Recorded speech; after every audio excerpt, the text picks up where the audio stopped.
আসসালামু আলাইকুম রহমতুল্লাহি ওয়া বারাকাতুহু। সম্মানিত দর্শক ভাই বোন বন্ধুরা যে যেখান থেকে আমাদের সাথে যুক্ত রয়েছেন সকলকে আন্তরিক অভিনন্দন শুভেচ্ছা জানিয়ে আজকের আলোচনা শুরু করতেছি। আজকের আলোচনার বিষয়বস্তু হলো ব্যবসা সম্পর্কে ইসলাম কি বলে। মহান রব্বুল আলামিন সূরা বাকারার 275 নম্বর আয়াতে আল্লাহ তাআলা বলেন, আহাল্লাল্লাহুল বাইআ ওয়া হাররামার রিবা। মহান রব্বুল আলামিন তিনি ব্যবসাকে করেছেন হালাল, সুদকে করেছেন হারাম। এবং সূরা নিসার 29 নম্বর আয়াতে আল্লাহ তাআলা বলেন, ওয়ালা তাকুলু আমওয়ালাকুম বাইনাকুম বিল বাতিল ইল্লা আন তাকুনা তিজারাতান আন তারাদিম মিনকুম। মহান রব্বুল আলামিন বলেন, তোমরা একে অপরের মাল অন্যায়ভাবে গ্রাস করবে না, তবে যদি সম্মতিতে দেয়, রাজি হয়ে যদি দেয়, তাহলে অবশ্যই অন্যের মাল নেওয়া যাবে। সেক্ষেত্রে মহান রব্বুল আলামিন তিনি আমাদের জন্য ব্যবসাকে হালাল করছেন, সুদকে করছেন হারাম।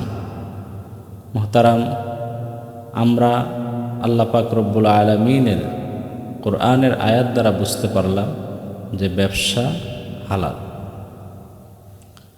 আল্লাহ রাসূল সাল্লাল্লাহু আলাইহি ওয়াসাল্লাম সুনানে বাইহাকির 12030 নম্বর হাদিস শরীফে আল্লাহ রাসূল সাল্লাল্লাহু আলাইহি ওয়াসাল্লাম বলেছেন, তলাবু কাসবিল হালালি ফরিদাতান বাদাল ফরাইদ।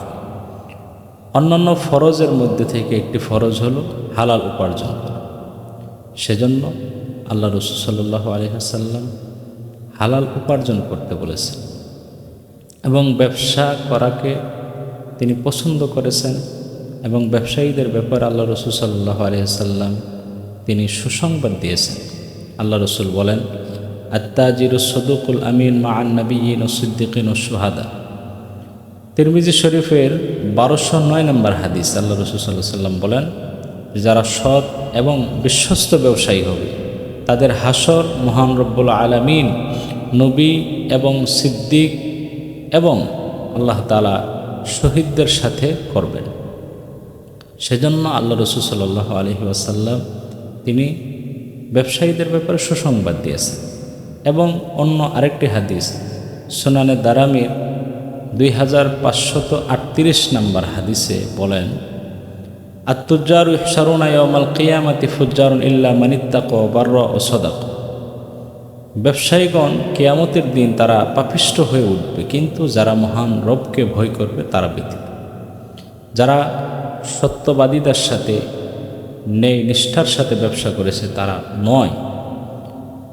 হযরত রাফি ইবনে খাদিস রাদিয়াল্লাহু তাআলা আনহু বলেন, এক ব্যক্তি আল্লাহ রাসূল সাল্লাল্লাহু আলাইহি সাল্লামকে জিজ্ঞাসা করলেন, ইয়া রাসূলুল্লাহ, উপার্জনের মাধ্যমগুলোর মধ্যে সবচেয়ে উত্তম এবং পবিত্র মাধ্যম কোনটি? আল্লাহ রাসূল সাল্লাল্লাহু আলাইহি সাল্লাম বললেন, নিজের হাতের উপার্জন দ্বারা, নিজের হাতের কাজ দ্বারা, নিজে হাতে যে কাজ করবে এবং বিশ্বস্ততার সাথে ব্যবসা করা।